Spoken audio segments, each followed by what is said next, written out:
Latest on Niti Aayog meeting. The meeting has just ended now. Earlier today, Chhattisgarh Chief Minister Bhupesh Baghel raised the issue of GST compensation in today's meet, saying that states are facing loss of revenue due to the new GST rates. Chhattisgarh Chief Minister requested to continue the GST compensations for the next 5 years. Politics has also erupted over the meeting after Telangana Chief Minister KCR skipped the Niti Aayog meet.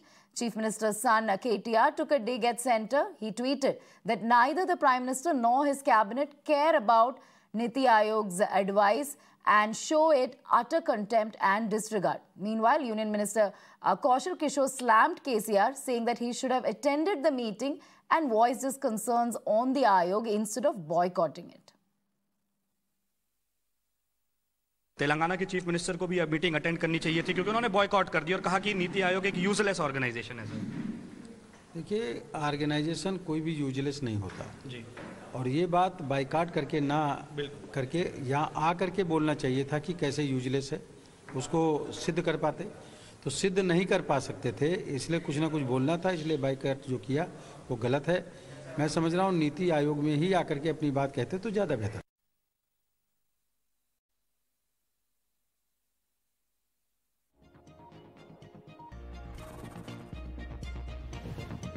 All right, so that's the latest as far as Niti Aayog meeting is concerned. Meeting has ended.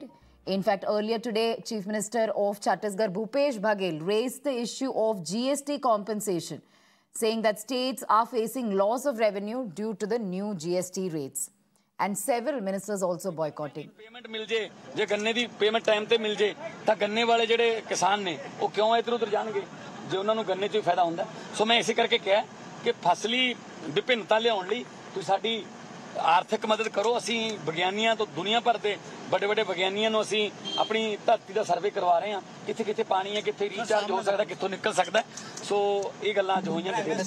ਪ੍ਰਧਾਨ ਮੰਤਰੀ ਨੇ ਕੁਝ ਕਿਹਾ ਕਿ ਨਹੀਂ, ਮੈਂ ਆਪਣੇ ਵੱਲੋਂ ਰੱਖਤਾ ਜੀ, ਸਾਰੇ ਮੁੱਖ ਮੰਤਰੀਆਂ ਨੇ ਆਪਣੇ ਆਪਣੇ ਰਾਜਾਂ ਦੀਆਂ ਸਮੱਸਿਆਵਾਂ ਰੱਖੀਆਂ। ਮੈਂ ਇਹ ਰੱਖਿਆ ਕਿ ਐਮਐਸਪੀ ਦੀ ਲੀਗਲ ਗਰੰਟੀ ਹੋਣੀ ਚਾਹੀਦੀ ਹੈ, ਤੇ ਐਮਐਸਪੀ ਦੀ ਜਿਹੜੀ ਐਮਐਸਪੀ ਨੂੰ ਨਿਰਧਾਰਿਤ ਕਰਨ ਲਈ ਜਿਹੜੀ ਕਮੇਟੀ ਬਣੀ ਹੈ ਉਹਨੂੰ ਦੁਬਾਰਾ ਬਣਾਓ, ਉਹਦੇ ਵਿੱਚ ਉਹ ਕਿਸਾਨ ਪਾਓ ਜਿਨ੍ਹਾਂ ਨੂੰ ਇਹਨਾਂ ਤਿੰਨੇ ਕਾਨੂੰਨਾਂ ਦਾ ਸੇਕ ਪਹੁੰਚਦਾ, ਜਿਨ੍ਹਾਂ ਨੂੰ ਅਸਰ ਪੈਂਦਾ, ਜਿਨ੍ਹਾਂ ਨੇ ਇਹ ਮੋਰਚੇ ਲਾਏ।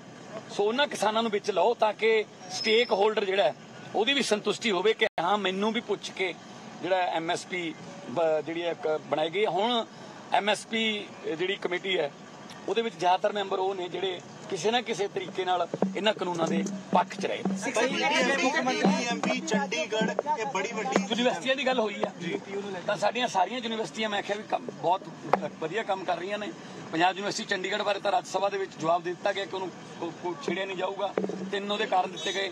ਇੱਕ ਤਾਂ ਲੈਗੇਸੀ, ਕਿਉਂਕਿ ਵਿਰਸਾ ਸਾਡਾ ਉਹ ਪੰਜਾਬ ਦੇ ਦਿਲ ਨਾਲ ਜੁੜੀ ਹੋਈ ਯੂਨੀਵਰਸਿਟੀ ਹੈ, ਤੇ ਨੰਬਰ 2 ਤੇ ਕਿ ਜੇ ਇਹਨੂੰ ਸੈਂਟਰਲਾਈਜ਼ ਕਰੋਗੇ ਤਾਂ ਫਿਰ ਜਿਹੜੇ ਸਟਾਫ ਹੈ ਉਹਨੂੰ ਕਿੱਥੇ ਐਡਜਸਟ ਕਰੋਗੇ। ਨੰਬਰ 3 ਤੇ ਜੇ ਇਹਨੂੰ ਸੈਂਟਰਲਾਈਜ਼ ਕਰੋਗੇ ਤਾਂ ਜਿਹੜੇ ਕਾਲਜ ਡੀ ਐਫੀਲੀਏਟਡ ਹੋ ਜਾਣਗੇ ਉਹਨਾਂ ਕੀ ਐਡਜਸਟ ਕਰੋਗੇ।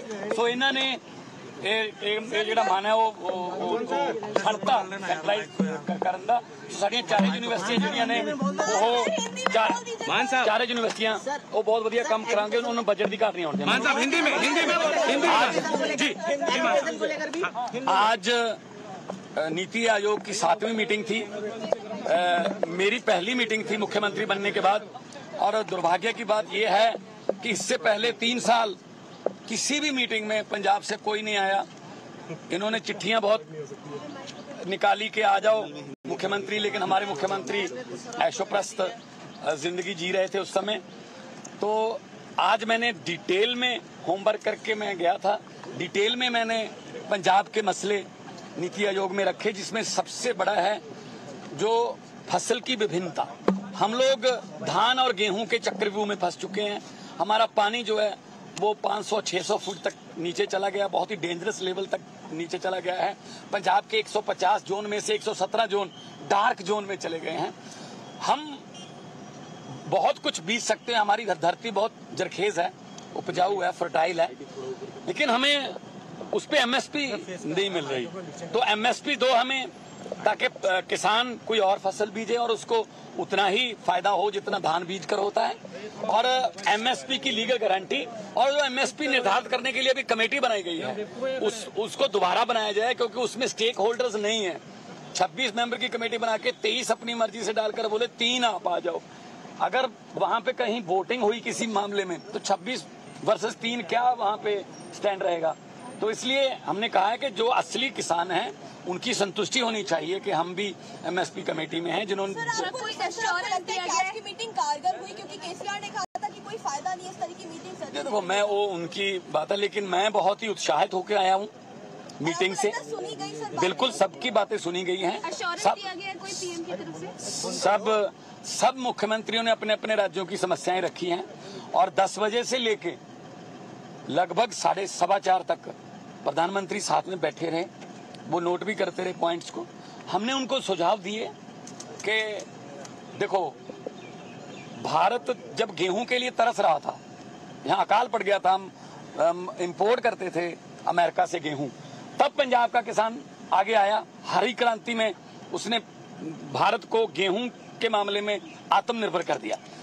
अभी मैंने आज ये बोला है, अभी दालें जो हैं हम मोजाम्बिक और कोलंबिया से मंगवाते हैं 120 बिलियन डॉलर की। मैंने कहा जी पंजाब की ड्यूटी लगाओ, हम आपको दालें पैदा करके देंगे, उन दालों को उठाओ, मार्केटिंग दो, एमएसपी दो। हम देश को किसी भी मामले में आत्मनिर्भर बनाने की क्षमता रखते हैं। पंजाब ऐसी स्टेट है, चाहे वो आजादी की जंग हो, चाहे वो कोई इनकलाब हो, पंजाब हमेशा बढ़ चढ़ कर हिस्सा लेता है। तो नंबर 2 शिक्षा की बात चली थी, नेशनल एजुकेशन पॉलिसी की। तो पंजाब में हम जो एजुकेशन का हाल है बहुत ही बदतर, बहुत ही बुरा हाल है, हम उसको ठीक कर रहे हैं। स्कूलों में इंफ्रास्ट्रक्चर नहीं है, स्कूलों में बैठने के लिए जगह नहीं और स्कूल पहुंचने के लिए वाहन नहीं है। That's all we have on this bulletin.